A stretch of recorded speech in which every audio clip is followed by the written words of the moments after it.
जय माता दी।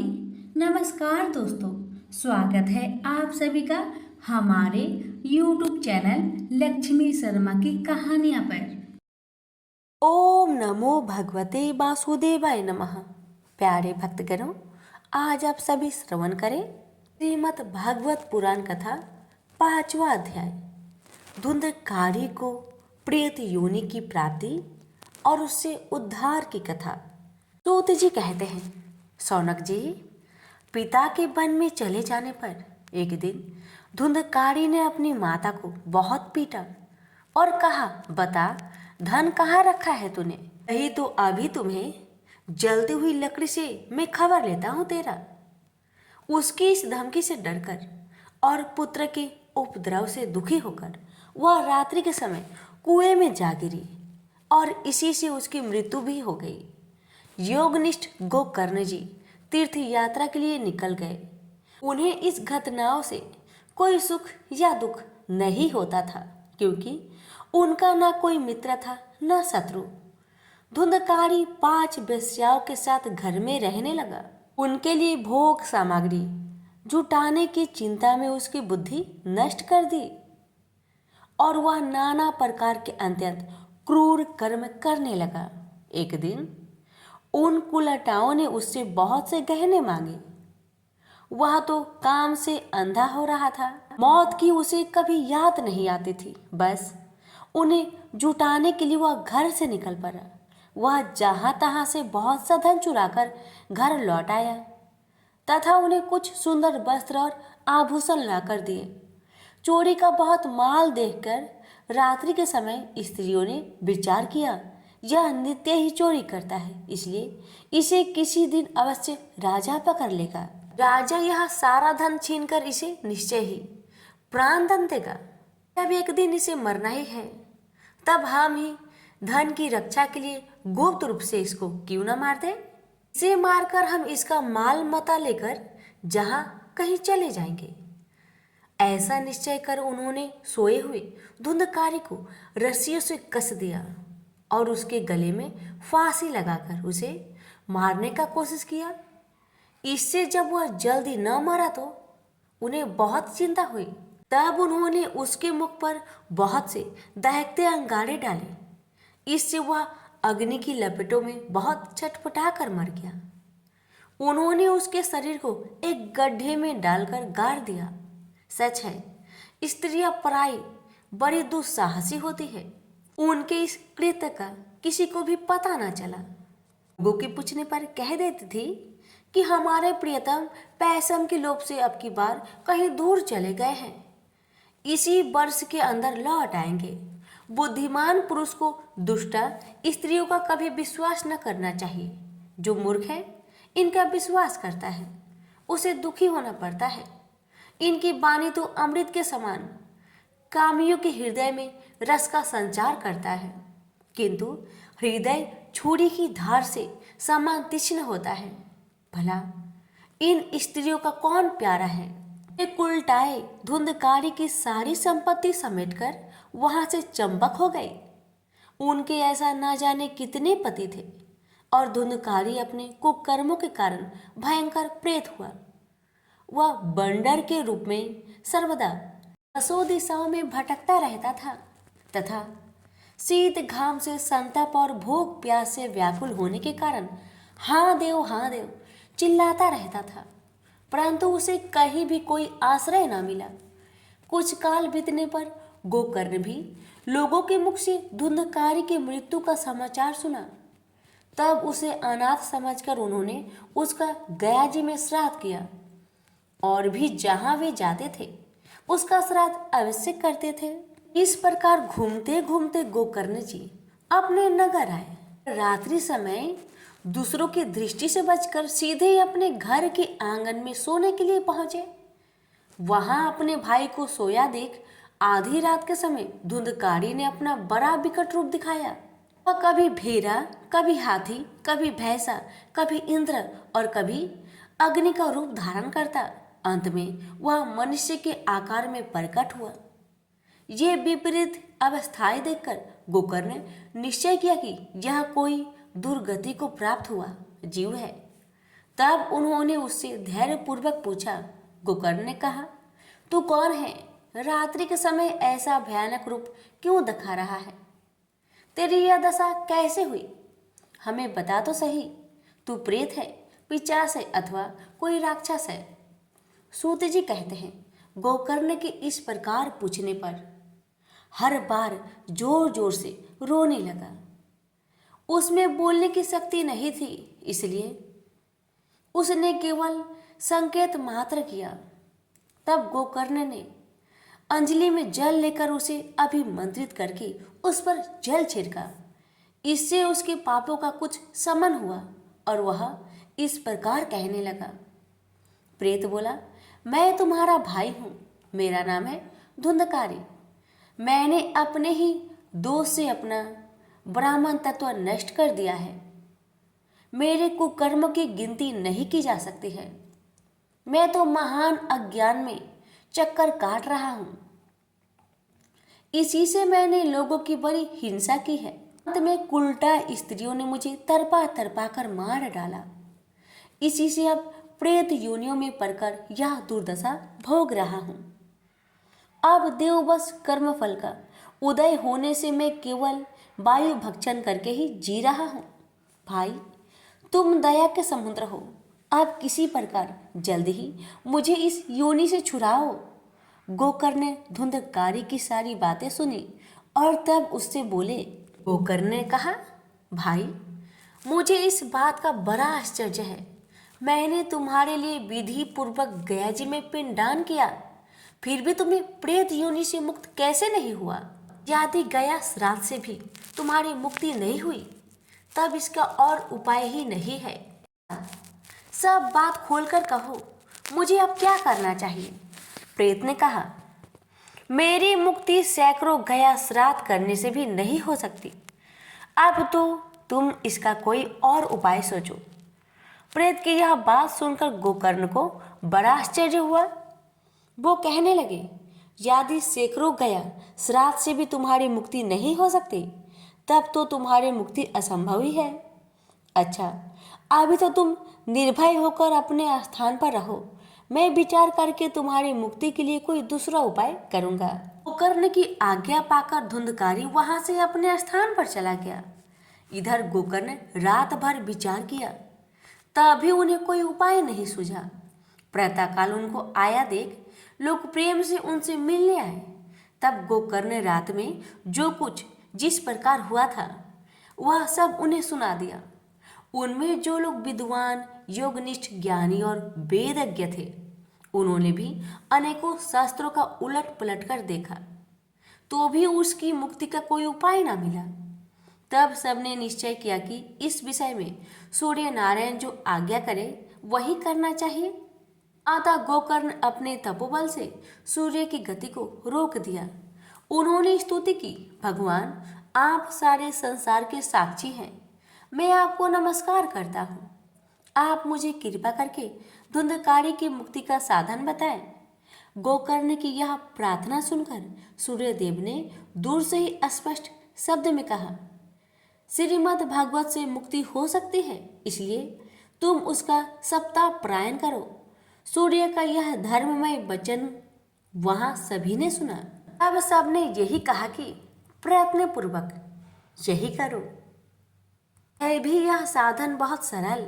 अतः गोकर्ण जी भी तदन अनुसार निश्चय करके कथा सुनने के लिए तैयार हो गए। देश और गांव से अनेकों लोग कथा सुनने के लिए आए। बहुत से लंगड़े, लूंगे, अंधे, बूढ़े और मंद बुद्धि पुरुष भी अपने पापों की निवृत्ति उद्देश्य से वहां आ पहुंचे। इस प्रकार वहां इतनी भीड़ हो गई कि उसे देखकर देवताओं का भी आश्चर्य होता था। गोकर्ण जी व्यास गद्दी पर बैठकर कथा कहने लगे। तब वह प्रेत भी वहां आ पहुंचा और इधर उधर बैठने के लिए स्थान ढूंढने लगा। इतने में ही उसकी दृष्टि एक सीधी रखी हुई 7 गांठ के बांस पर पड़ी। उसके नीचे के छिद्र में घुसकर वह कथा सुनने के लिए बैठ गया। वायु रूप होने के कारण वह बाहर कहीं बैठ नहीं सकता था, इसलिए बांस में घुस गया। कर्ण जी एक वैष्णव ब्राह्मण को मुख्य श्रोता बनाया और प्रथम स्कंद से ही अस्पष्ट स्वर में कथा सुनानी आरंभ कर दी। सायंकाल में जब कथा को विश्राम दिया गया तब एक बड़ी विचित्र बात हुई। वहां सभासदों के देखते देखते उस बांस की एक गांठ तर तर शब्द करती फट गई। इसी प्रकार दूसरे दिन सायंकाल में दूसरी गांठ फटी और तीसरे दिन उसी समय तीसरी। इस प्रकार 7 दिनों में 7 गांठों को फोड़कर धुंधकारी 12 स्कंदों के सुनने से पवित्र होकर प्रेत योनि से मुक्त हो गया और दिव्य रूप धारण करके सबके सामने प्रकट हुआ। उसका मेघ के समान श्याम शरीर पीतांबर और तुलसी जी की मालाओं से सुशोभित था तथा सिर पर मनोहर मुकुट और कानों में रमणीय कुंडल झिलमिला रहे थे। उसने तुरंत अपने भाई गोकर्ण को प्रणाम किया और कहा, भाई तुमने कृपा करके मुझे प्रेत योनि यातनाओं से मुक्त कर दिया।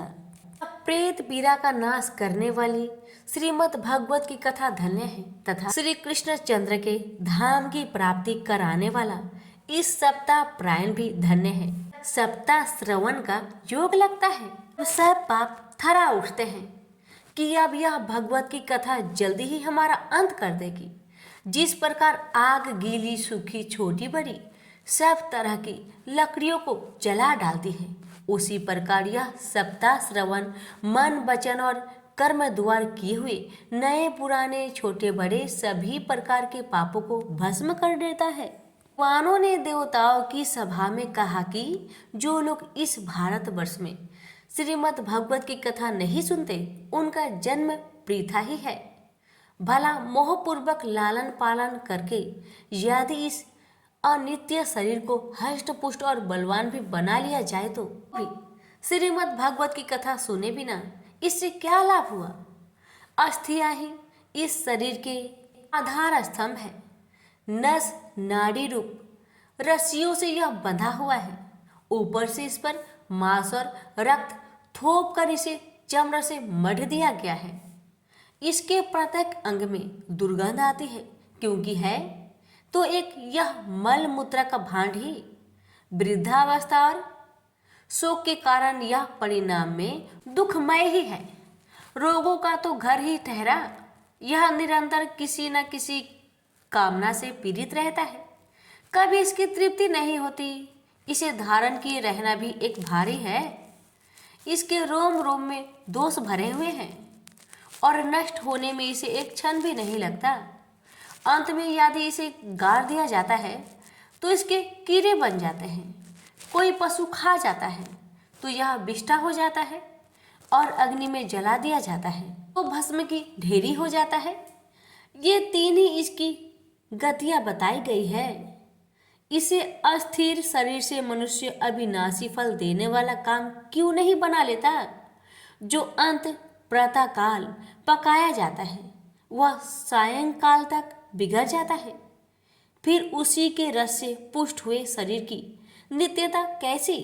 इस लोक में सप्ताह श्रवण करने से भगवती शीघ्र ही प्राप्ति हो सकती है। अतः सब प्रकार के दोषों की निवृत्ति के लिए एकमात्र यही साधन है। जो लोग भगवत की कथा से वंचित है वो तो जल में बुदबुदे और जीवों में मच्छरों के समान केवल मरने के लिए ही पैदा होते हैं। भला जिसके प्रभाव से जड़ और सूखे हुए बांस की गांठें फट सकती है, उस भगवत कथा का श्रवण करने से चित्त की गांठों का खुल जाना कौन बड़ी बात है। सप्ताह श्रवण करने से मनुष्य की हृदय की गांठ खुल जाती है। उसके समस्त संचय छिन्न भिन्न हो जाते हैं और सारे कर्म छिन्न हो जाते हैं। यह भगवत कथा रूप तीर्थ संसार के कीचड़ को धोने में बड़ा ही पटु है। विद्वानों का कथन है कि जब यह हृदय में स्थित हो जाता है तब मनुष्य की मुक्ति निश्चय ही समझनी चाहिए। जिस समय धुंधकारी ये सब बातें कह रहा था, जिसके लिए बैकुंठवासी पार्षदों के सहित एक विमान उतरा, उसमें सब और मंडलाकार प्रकाश फैल रहा था। सब लोगों के सामने ही धुंधकारी उस विमान पर चढ़ गया। तब उस विमान पर आए हुए पार्षद को देखकर उनसे गोकर्ण यही बात कही। गोकर्ण ने पूछा, भगवान के प्रिय पार्षदों, यह हमारे अनेकों शुद्ध हृदय श्रोतागण हैं, उन सब के लिए आप लोग एक साथ बहुत से विमान क्यों नहीं लाए? हम देखते हैं कि यहाँ सभी ने समान रूप से कथा सुनी है, फिर फल में इस प्रकार का भेद क्यों हुआ? भगवान के सेवकों ने कहा, हे मानद, इस फल भेद का कारण इनके श्रवण का भेद है। यह ठीक है कि श्रवण तो सबने समान रूप से ही किया है, किंतु इसके जैसा मनन नहीं किया। इसी से एक साथ भजन करने पर भी उसके फल में भेद रहा। प्रेत ने 7 दिनों तक निराहार रहकर श्रवण किया था तथा सुने हुए विषय का स्थिर चित्त से या खूब मनन विधि ध्यान भी करता रहता था। जो ज्ञान दृढ़ नहीं होता वह व्यर्थ हो जाता है। इसी प्रकार ध्यान न देने से, श्रवण का संदेश से, मंत्र का और चित्त से इधर उधर भटकते रहने से जब कभी कोई फल नहीं होता। वैष्णवहीन देश, आपात्र को कराया हुआ श्राद्ध का भोजन, तृतीयों को दिया हुआ दान एवं आचारहीन कुल, इन सब का नाश हो जाता है। गुरु वचनों में विश्वास, दीनता का भाव, मन के दोषों पर विजय और कथा में चित्त की एकाग्रता इत्यादि नियमों का यदि पालन किया जाए तो श्रवण का यथार्थ फल मिलता है। यदि ये श्रोता फिर से श्रीमद् भगवत की कथा सुने तो निश्चय ही सबको वैकुंठ की प्राप्ति होगी। और गोकर्ण जी, आपको भी भगवान स्वयं आकर गोलोक धाम में ले जाएंगे। यूं कहकर वे सब पार्षद हरि कीर्तन करते वैकुंठ लोक को चले गए। श्रावण मास में गोकर्ण जी फिर उसी प्रकार सप्ताह क्रम से कथा कही और उन श्रोताओं ने उसे फिर सुना। नारद जी, इस कथा की समाप्ति पर जो कुछ हुआ वह सुनिए। वहां भक्तों से भरे हुए विमानों के साथ भगवान प्रकट हुए। सब ओर से खूब जय जयकार और नमस्कार की ध्वनियां होने लगी। भगवान स्वयं हर्षित होकर अपने 5 जन्य संघ की ध्वनि करने लगे और उन्होंने गोकर्ण को हृदय से लगाकर अपने ही समान बना लिया। उन्होंने क्षण भर में ही अन्य सब श्रोताओं को भी मेघ के समान श्याम वर्ण, रेशमी पीताम्बर धारी तथा किरीट और कला आदि से भी भूषित कर दिया। उस गांव में कुत्ते और चंडाल प्रत्न जितने भी जीव थे वे सभी गोकर्ण जी की कृपा से विमानों पर चढ़ा। जहाँ योगी जन जाते हैं उस भगवत में वे भेज दिए गए। इस प्रकार भक्त वत्सल भगवान श्री कृष्ण कथा श्रवण से प्रसन्न होकर गोकर्ण जी को साथ ले अपने ग्वाल वालों के प्रिय गोलोक धाम को चले गए। पूर्व काल में जैसे अयोध्यावासी भगवान श्री राम के साथ साकेत धाम सिधारे थे, उसी प्रकार भगवान श्री कृष्ण उन सबको योगी दुर्लभ गोलोक धाम को ले गए, जिस लोकों में सूर्य चंद्रमा और सिद्धों की भी कभी गति न हो सकती। उसमें भी श्रीमद् भगवत श्रवण करने से चले गए। नारद जी, सप्ताह यज्ञ के द्वारा कथा श्रवण करने से जैसा उज्जवल फल संचित होता है उसके विषय में हम आपसे क्या कहें। अजी, जिन्होंने अपने कर्णपुट से गोकर्ण जी की कथा के एक अक्षर का भी पान किया था वे फिर माता के गर्भ में नहीं आए। जिस गति को लोग वायु, जल या पत्ते खाकर शरीर सुखाने से, बहुत काल तक घोर तपस्या करने से और योग अभ्यास से भी नहीं पा सकते, उसे वे सप्ताह श्रवण से सहज में ही प्राप्त कर लेते हैं। इस परम पवित्र इतिहास का पाठ चित्रकूट पर विराजमान मुनीश्वर सांडिल्य भी ब्रह्मानंद में मग्न होकर करते रहते हैं। यह कथा बड़ी ही पवित्र है। एक बार के श्रवण से ही समस्त पाप शरीर को भस्म कर देती है। यदि इसका श्राद्ध के समय पाठ किया जाए तो इससे पितृगणों को बड़ी तृप्ति होती है और नित्य पाठ करने से मोक्ष की प्राप्ति होती है। प्रेम से बोली श्री कृष्ण भगवान की जय।